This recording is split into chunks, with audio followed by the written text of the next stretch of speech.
जय जिनेंद्र जय जिनेंद्र।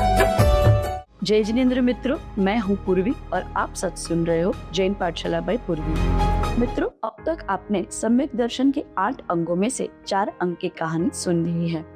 आज हम आगे बढ़ेंगे और सुनेंगे 5वें अंग की कहानी, जो है उपबोहन। जिनेंद्र भक्त सेठ की कथा।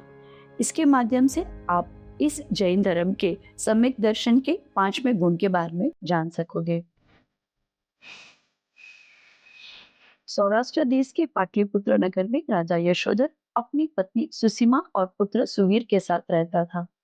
सुवीर सख्त व्यसन में लिप्त रहता था और उसका एक चोरों का ग्रुप भी था, जिसके साथ बैठ के वो गलत कार्य किया करता था।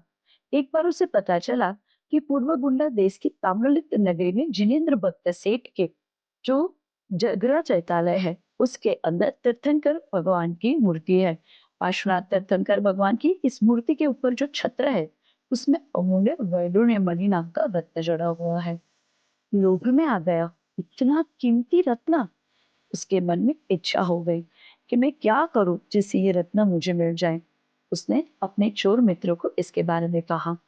उसमें एक सूर्य नाम का चोर था, जिसने कहा, अरे ये तो मेरे लिए बड़ा आसान कार्य है।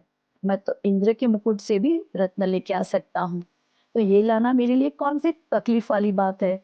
सूर्य नामक चोर ने छल कपट से शुल्लक का वेश धारण किया। मित्रों, आपको पता है ना कि जैन धर्म में जो शुल्लक जी रहते हैं, दिगंबर जैन धर्म में जो शुल्लक जी रहते हैं, वो श्वेत वस्त्र धारण करते हैं।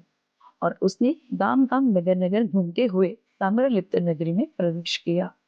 धर्मात्मा जिनेंद्र भक्त सेठ ने जब नगर में शुल्लक जी के आगमन के बारे में जाना, तो दर्शन कर वंदना भक्ति सहित उन्हें अपने महल में वो ले आए।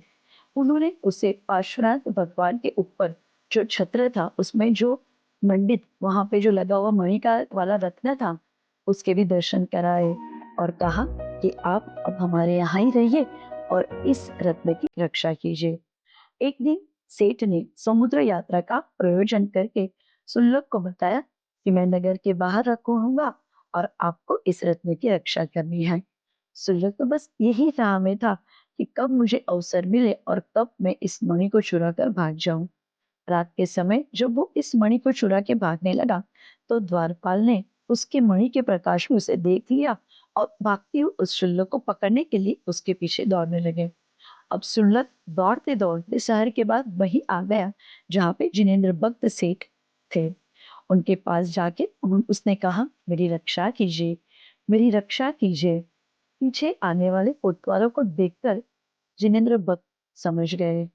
उन्हें समझ में आ गया कि ये कोई शुल्लक नहीं है, उसने तो सिर्फ मेरे रत्नों को चोरी करने के लिए ये वेश धारा है और मेरा विश्वास जीता है। पर सेठ ने सोचा कि चाहे उसने चोरी जैसा बड़ा पाप भी क्यों ना किया हो, भले वो दोषी हो, पर इस वक्त यह शुल्लक वेश में है और यदि इस कोतवाल के समक्ष चोरी का दोष सिद्ध हो गया, तो मेरे धर्म की भी बड़ी निंदा हो जाएगी, बड़ा अपमान हो जाएगा। यदि हमारे साथ वाले कोई गलत काम करते भी हैं, कुछ बुरा काम करते भी है, तो उसे छुपाकर जैन धर्म के सम्मान को सुरक्षित रखना यह मेरा पहला कर्तव्य। ऐसा मानकर सेठ ने जैन धर्म की निंदा न हो, उसका अपमान ना हो, इसलिए सुल्लक मेरी आज्ञा से ये रत्न लेके आया था, ऐसा कहकर कोतवाल को वापस भेज दिया और यह भी कहा कि आपने ये अच्छा नहीं किया कि आपने इस तपस्वी को चोर घोषित किया।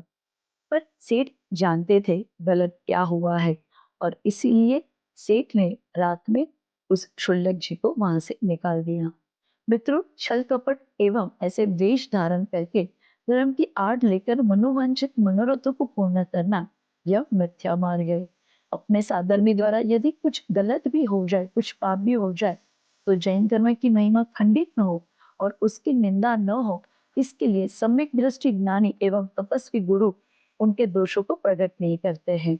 स्वभाव से पवित्र अहिंसामयी जैन धर्म के पालन करने वाले जीवों से कभी अज्ञानतावश मूर्तावश कोई गलती हो जाए, तो उसे छुपाकर जैन धर्म को सुरक्षित रखना, यह उपमोहन नाम का सम्यक दर्शन का 5वां अंग कहलाता है। अज्ञानी अथवा तो व्रताचरण करने में असमर्थ मनुष्यों के द्वारा यदि कोई दोष उत्पन्न होता है, तो सम्यक दृष्टि उसका निराकरण कर धर्म में अवमानना ना हो, उनके दोषों को प्रकट नहीं करते हैं और इसी तरह जैन धर्म के अपमान से बचाते हैं। अब भी कभी भी मौका मिले तो जैन धर्म का अपमान मत करना, उसके सम्मान को बढ़ाने के लिए कार्यरत रहना। ऐसे ही जैन धर्म से जुड़ी हुई कहानियों को सुनने के लिए हमारे चैनल को शेयर, सब्सक्राइब, लाइक जरूर कीजिए। जय जिनेन्द्र। जय जिनेन्द्र जय जिनेन्द्र